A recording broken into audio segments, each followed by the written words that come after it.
Hello and welcome to the Inside Social Work podcast, a podcast that aims to inspire, engage and connect social workers with other social workers and allied health professionals doing interesting and amazing things across the world.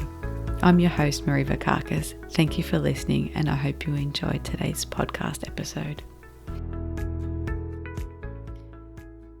Hello, this is a bit of an announcement. This is the second last episode of the Inside Social Work podcast in its current format.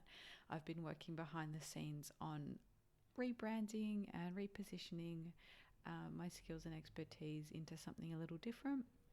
This was a change after 4 years of running the podcast that I felt was time to make. The new podcast, you'll be happy to hear, will still be on this link, so you'll be able to find it really easy, and it's going to be called This Complex Life. It's still focusing on mental health and relationships and everything in between, but more of a focus on what we can do as individuals or what we can do for those in our lives that we care about, for friends, for family, what parents can do for themselves, for their children. So it's really bringing together all the things that I've learned over the last few years, my experience as a therapist, as an accredited mental health social worker and family therapist, and bringing that in and bundling that up into something a little more digestible for folk to be able to access. So have a listen, see what you like. It might be some things that you can use in your work with clients or even for yourself. So on that note, I'll keep playing the current episode and I look forward to having you all follow me on this journey. Thanks so much so far. It's been amazing. Hello and welcome back. In today's episode, I'm chatting with Liz Marillis-Goff, and Liz is an accredited mental health social worker who runs her own private practice called Breathe Therapy. She's a mindful trauma therapist and is really passionate about supporting women to heal from childhood and adult experiences of interpersonal violence and abuse.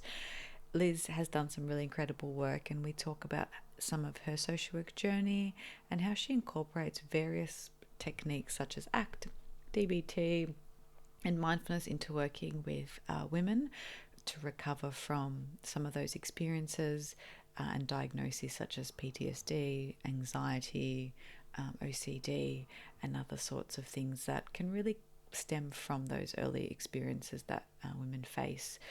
I hope you enjoy this episode with Liz. Hello and welcome to another episode of the Inside Social Work podcast. Today I've got Elizabeth Marillis-Goff, or Liz, joining me on the show. Welcome, Liz. Hi, thanks for having me. So nice to be chatting to you. I love that online stuff can bring us together on different parts of Australia. Absolutely. Can you tell me a bit about yourself, who you are, what you're doing, and what's been your journey so far into social work? Yeah, absolutely. So at the moment, currently, I have my own private practice called Breathe Therapy. And that name will make more sense a bit later on as we keep chatting. And so I'm based in the Lower Hunter, which is not far from Newcastle in New South Wales. And I predominantly do a lot of victim services work. So in New South Wales, we have a scheme for victims of crime. So I do see a lot of, majority of my clients are adults, but also some children who've experienced family and domestic violence and sexual assault, and also child abuse. So in terms of my journey into social work, I've always been really passionate about social justice, even from a young age. And so, I just kind of guess throughout my schooling journey, I started studying. I can't remember what it's called. In year 12, I did what's it called? Society and culture, something like that, like a sociology kind of subject for year 12, which I absolutely loved. And so, when I was picking what uni degree to do, it seemed an obvious choice. I went straight in from school. Was pretty green, but definitely was a steep learning curve. I really love hearing people's different journeys. So it's really nice to hear that social justice and having exposure to a subject in high school that could funnel you into social work. Like, how awesome is that? Yeah, absolutely. Yeah, really, really cool. So you went straight into social work. How Yeah. did you kind of end in private practice and in therapy? So are you an accredited mental health social worker, or do you have other sorts of modalities that you've kind of added on top of that? Yeah, so yes, I've got my accreditation as well. I guess I.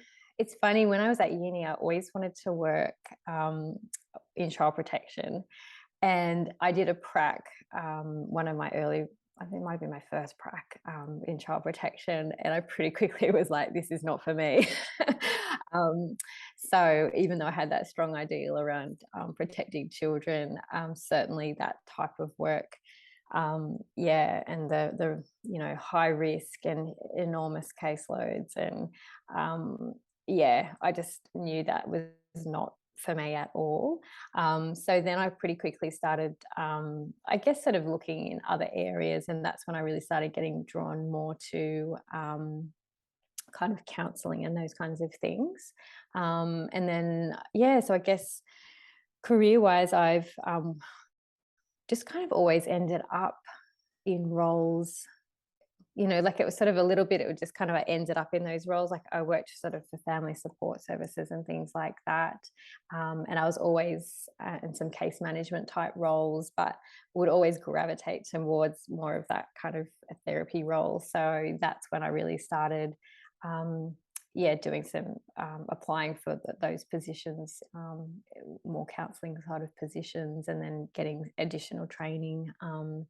CBT, ACT, and all those kinds of things, and DBT. So, yeah, and it's kind of that combination of um, a bit of luck around, where things that would sort of land in your lap.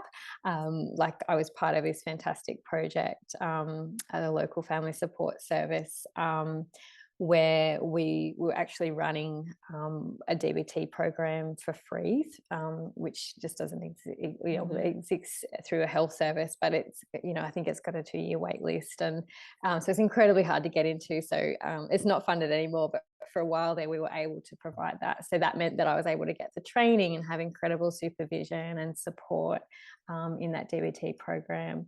So yeah, just different things like that. But I guess my most recent kind of couple of roles, I worked at the sexual assault service in health for about the 5 years prior to starting my practice 2 years ago, 18 months ago. And yeah, that's where I probably feel like um, the, I guess my skill set in terms of, yeah, working with trauma really um, grew, and that passion, yeah, really grew while I was working there. So yeah. It was actually, I'm glad you mentioned your interest for trauma, because I was going to just unpack the DBT on a few episodes prior. We had a DBT trainer and specialist sort of talk about DBT, and that it's often used for complex trauma and negative life experiences. It's often associated with borderline personality disorder, but not necessarily. Tell me about how you've integrated that. You've talked about, we've talked off radio. Oh, my goodness. We've talked, corresponded around sort of your mindfulness work. Like, how do you combine all of this? So you sort of talk about being a mindful trauma therapist. Yeah.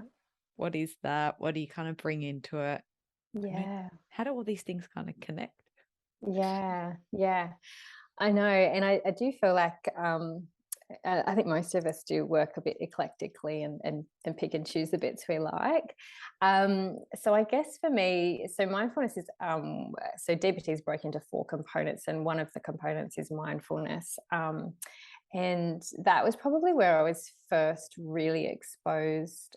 I had previously been exposed to it as well, but um, yeah, I guess that was where it kind of deepened my understanding of mindfulness. And then I guess sort of personally, I was also starting to really explore yoga and meditation for my own kind of health and well-being as well.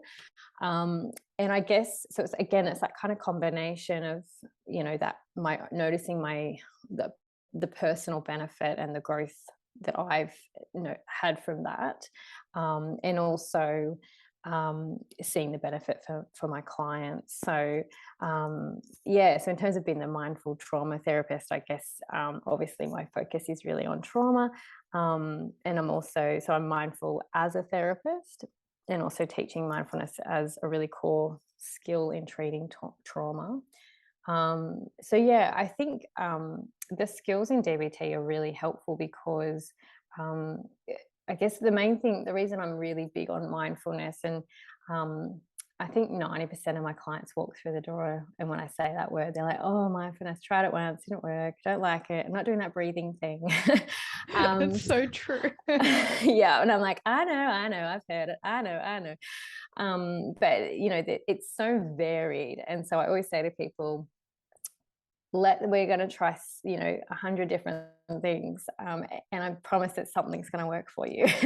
And so but it's really about helping people to there's the two parts of it that I love. The first is that really non-judgmental stance.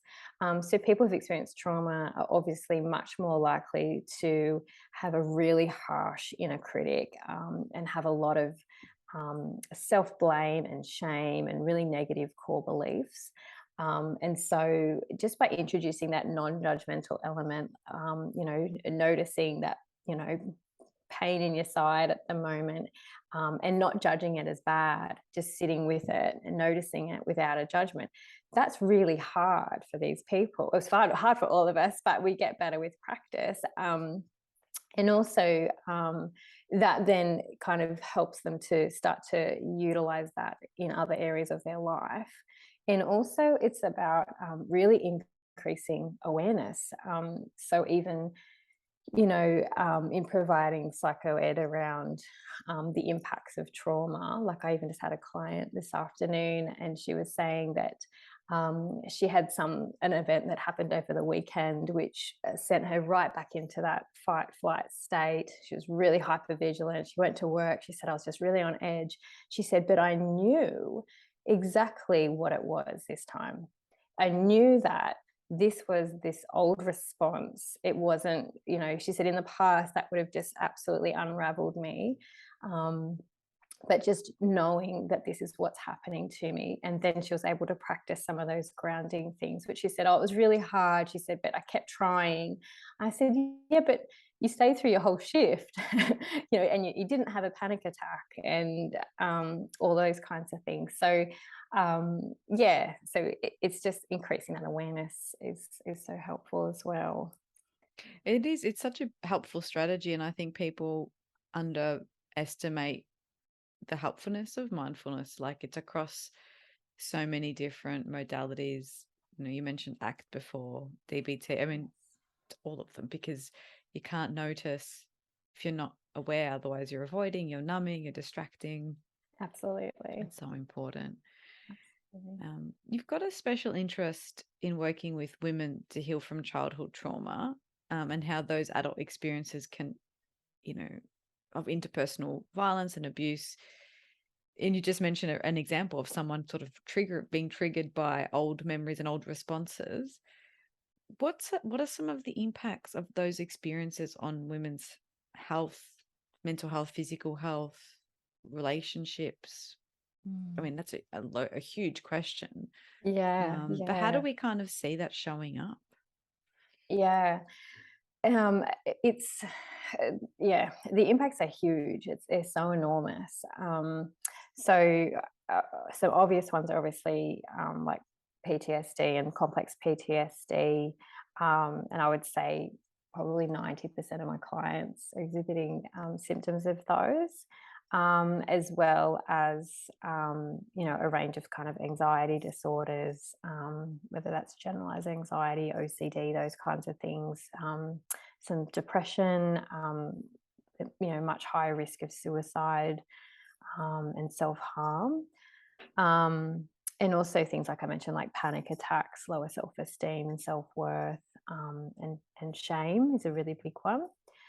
Um, they're also, in terms of physical health, I mean, they're much more likely to sort of have like immune health problems, gastrointestinal problems, so like irritable bowel syndrome, things like that. Just a whole range of different health difficulties that arise. Um, and they're also more likely to be further re-victimized. And so that's another reason why I'm really passionate about educating women and supporting them in that healing journey, because without having an understanding of what happens in their bodies physiologically, um, I'll give an example. So, for example, if you're raised in a home where your parents are arguing all the time and there's violence in the home, um, on a physiological level, even though your heart might be racing and there's some of those fight flight responses start to happen, or even some numbing and those kinds of things, there's an element of it, even though you don't like it, that becomes a bit normal for you. And so you're much more likely to then go into a violent relationship as an adult, because even though there's elements of the relationship, particularly the violence that they don't like, there's also sort of a familiarity to it. And so in helping women to really unpack and understand the impacts of what they've been through, and understand their body responses, they have all these light bulb moments, and then they're much more able to understand what a safe relationship feels like, and how to create that safety. As you were saying about that light bulb moment, one of my clients came into mind. Literally, we did this psychoeducation, and she's seeing someone new, and she had that moment. She woke up in the middle of the night being distressed, but realized through our conversations the distress came from nothing being wrong, that her Mm. body was so used to that fight or flight response that stable or calm felt uncomfortable. It Yes. felt she wasn't dysregulated, but it just felt odd. And having Yes. to coach her through stable, healthy, secure relationships, attachment. No, it doesn't have to be an explosive fight and then massive apologies. It's not these big highs and lows. And then how to find excitement and connection and spontaneity in that safety, not find it boring, but still find Yes. healthy ways. And it's so true that all of these things, it's just so important. Yeah. Yeah. Absolutely. Absolutely. And I'm mentally checking off all those things you mentioned. Like, yeah, I can see it in people, the gastrointestinal issues, if your body's always Yes. in that cortisol arousal, you're going to have immune issues, getting sick Yes. more often, more Yes. fatigue. Yes. Your body is processing all that cortisol and adrenaline. So then it gets kind of into the slump. Like there's such Yeah. it's the biopsychosocial model. And I think people Yes. forget it all interacts. Yes. Absolutely. Absolutely. Um, yeah. I mean, you've talked a little bit around the physical side, and you mentioned sort of, PTSD, anxiety, OCD, depression. What what are the challenges of living with those mental health challenges or mental illnesses, like day to day? Mm. What are people struggling with? What does it make it hard to do? Yeah. One of the things I find really interesting is so many of the women I work with have lived with these symptoms for years and years and years. Oh, you can. Those you can't see us, but I'm just shaking my head or and nodding. It's so true. Like decades. Yes, decades. Yeah. And they convince themselves that this is some kind of normal, or not even that they convince themselves it's normal, but I guess there's just a tolerance around, I'm just on edge all the time and I don't sleep well. And, if I do particular things, I panic, or, Yeah, or even I've got a few clients who are socially phobic. So, I just don't go to the shops ever. I just do all my shopping online. And that's just how it's been for years and years. And the thought of having to go to a shopping center sends them into a panic. Um, so, I mean, people are incredibly resourceful and resilient. But I guess they usually come to therapy at some point because, yes, something has kind of yeah, come up that they feel like, okay, this is having an impact. And for a lot of people, it's when they have children. So for some of the women I work with, they might have just had a baby, and then, the thought of, if they were, say, sexually assaulted by a family member, the thought of that family member having anything to do with that child sends them into such a panic that they realize, I need to deal with this. Or it might even be that their children are a bit older. So people will come to me and say, my daughter's the age that I was when my sexual abuse started.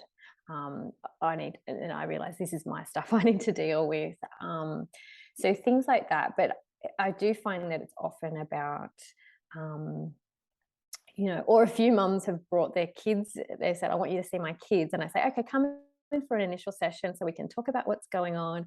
And then in the process of unpacking that, they've grown up in DV and that family violence and all of that, I sort of say to them, and have you got support? And they just kind of look at me and they're like, oh my gosh, and hadn't realized the impact it had had on them as well, because they've just been so busy keeping on, especially if they've kind of, had to really leave in a crisis mode and those kinds of things. So, yeah, I feel like I've lost track of the question now, but No, you've answered it oh, perfectly okay. because, and I think you really highlighted something with the parenting, that some people tolerate stuff for themselves, but they wouldn't accept it for someone they care about. So there's that, you mentioned earlier that there's that shame and that negative, harsh critic, but people would never say out loud, we'd hope, to someone they love the things they say to themselves. So Yes. seeking support for your kid, for some people it's like, yeah, it's a no-brainer, and it's like, well, what about yourself? And then there's that, ah.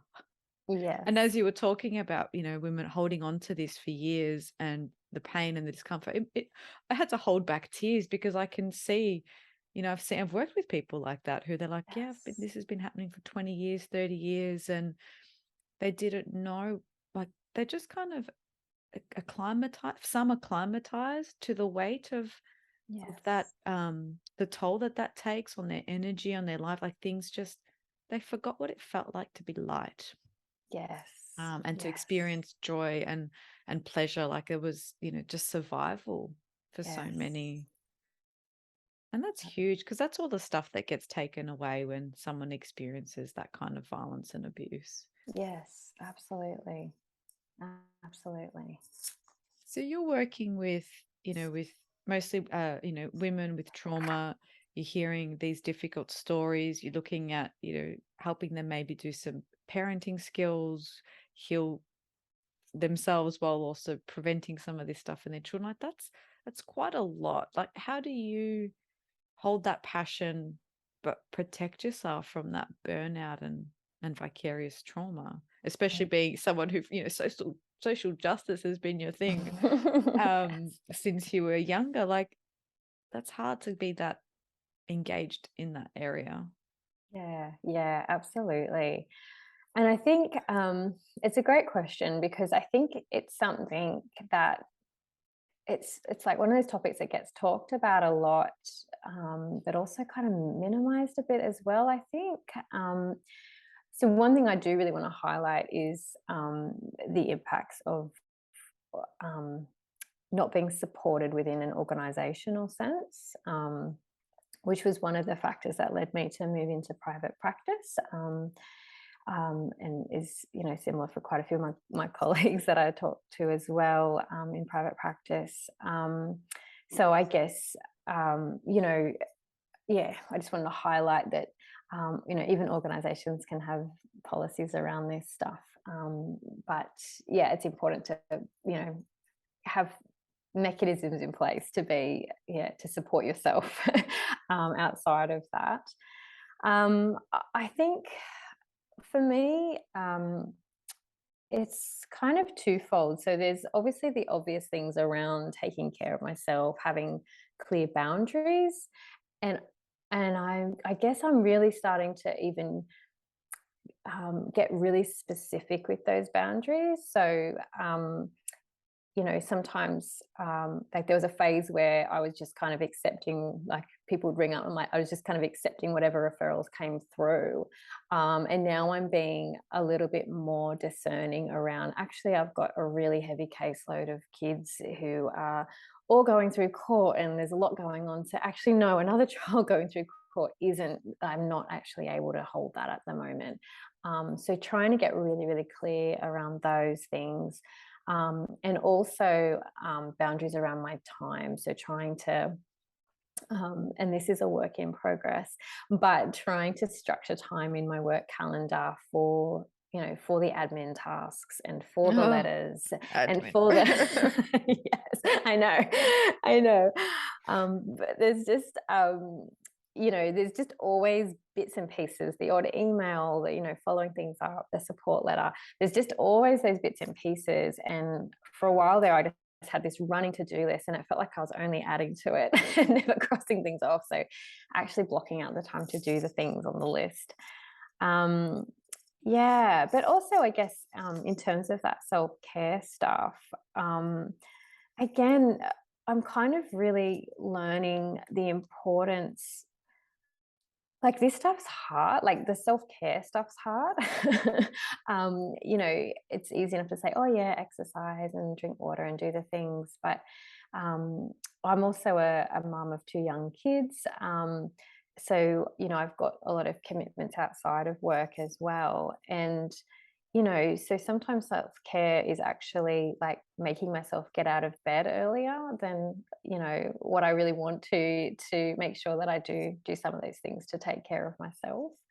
But certainly, yeah, meditation and yoga are a big part of what, and journaling are big parts of what helps me stay connected to me and what's really important. And I guess again, going back to that kind of real awareness of, hang on, I'm really on edge lately and feeling like a bit of a headless chook, and what needs to give here, or what's taking up, what's kind of creating this level of energy in me, and trying to adapt from there. So yeah. I mean, that sounds like that mindfulness thing you were talking about, of Yeah. actually checking in and seeing, where am I at? What's my body telling me? And then putting in place some things that can be supportive of reducing that physical distress or the mental clutter, Yes, instead of yes. just squishing it down, squishing it down, squishing it down, and then burning out. Yes, yes. Oh, that But sounds it's so hard. yeah, it is hard. It is hard. Absolutely. And that's what I always say, to my clients too. I'm like, this work's really hard. Looking after yourself is really hard, because we think that the thing, oh, I'm just going to have a glass of wine and chill in the lounge. We think in the moment that indulgent is going to make us feel relaxed and better. But actually, the next morning when you wake up and you feel a bit off because the wine's Had two glasses or two three. glasses feel a bit off, and you slept in and now you're running late and you actually were meant to do something last night, that's not self-care. That's not looking after you. So yeah, being And mindful of that. and that's such an important message to the audience listening, because everybody shares very similar things. Like there's a big overlap in what people find helpful, and it's doing that with intentionality. So Yes. and I know for us in Melbourne, went through really long lockdowns. It was, keeping up some of that stuff was really hard, but actually recognizing my work, preparing for my day has to happen before I stick my bum on the chair. It's Yes. preparing maybe my meal from the night before, having a think about what to do for breakfast, setting my alarm enough to go for a walk or have a stretch or have a shower. Like, actually, we all make mistakes and we all get scrambled sometimes, but Yes, of course. I think when you're working with that kind of complexity, we need to really take care of ourselves because I mean, it's really draining work, like Yeah, emotionally quite fatiguing and demanding. And yeah, um, absolutely, I'm absolutely. sure you've had that time where there are some clients, that you can't book anyone else after them, or you need an Mm. hour break because that dysregulation has an impact on us. Yeah, absolutely, absolutely. And also, of course, really like the obvious things like having really good supervision, and I'm also, you know, starting some sort of peer supervision type groups, those kinds of things. So some of those, yeah, a bit more informal sort of supports as well, really important. Yeah. That's amazing. If there was one piece of advice that you could impart to the audience, either about the content of the work you do or how you look after yourself, what would it be? Mm. I think it's a tricky question. I think one thing that, regardless of what area of social work you're in, one of the things that has been really helpful for me, which I would encourage everyone to do, is to really know yourself deeply. Um, and so I really believe that some of the best therapists have had therapy. You're aware of your own background. Most of us who go into social work, yes, we're passionate about social justice and some of those things, but we've also often have had our own, different experiences of not having needs met, or perhaps even experiencing violence or abuse ourselves, which um, you know, if you go in to try and help other people without that awareness of your own triggers and your own what you're bringing into it, that can be really dangerous. And so I think, again, over the years, yeah, I've had some really great supervisors, and they've kind of helped me to go, "I think this is touching on something else." And I'm like, "Oh, I think so too." And then, go and have some, yeah, private therapy to just kind of explore that more. And yeah, again, it's hard, and it's difficult to do that. But where it leads you to is place where you're, again, so much more aware, Mm. which makes you just such a better therapist and support worker, or whatever your role is, because you feel really comfortable in your own skin, and you know that when you're sitting with a client and you start to notice your nervous system getting activated, you can kind of, in that moment, obviously you can sort of regulate yourself, hopefully you can regulate yourself in that moment, but when that person works out, sort of be able to check in and be like, was that my stuff or their stuff? Like, what came up just then? And kind of just, yeah, deal with it, rather than, yeah, as you said, pushing things down and getting in a total muddle. So, yeah, that would be probably one of the Mm. things I'd really like to, yeah, I think that's impart. great to highlight the importance of that exploration into knowing yourself, and that's not book learnt. That's not uni smarts. This is the work you do after or during. Yeah, yeah, definitely, definitely. Is there something, maybe it overlaps a little bit with that question, but is there something that you wish you knew when you first started studying social work? So you had that interest in social justice, you went Mm. straight into social work. What would you have loved to have told little Liz? Yeah. It's also a really good question. It's a tricky one. Um, I don't know if I'm going to word it right, but it's about sort of, as I said, I came straight from school. I was really idealistic about the level of change that I could um, create, generate. um, and so I think that, and this is probably also because I'm a little bit, have a bit of those perfectionist tendencies. Um, I think I wish I had known. I wish I could tell myself back then that, um, you know, I don't even know how to say it. Like basically that the change that you can create can be, it doesn't have to be on a revolution level. That actually, and this is what part of what I love, the way I think about my work now, which is also another kind of way of fighting that burnout. I'm starting to run some group work online. And so for me, it's like, not only am I teaching my clients about trauma, supporting them to heal and out of their experiences, that's then having an impact on their children. And in the group work experiences, it's decreasing their isolation. And a lot of these women are also becoming advocates of social justice in their circles. So it's kind of these ripple effects, I guess. Whereas I think when I first started, I just wanted to change the world and stuff.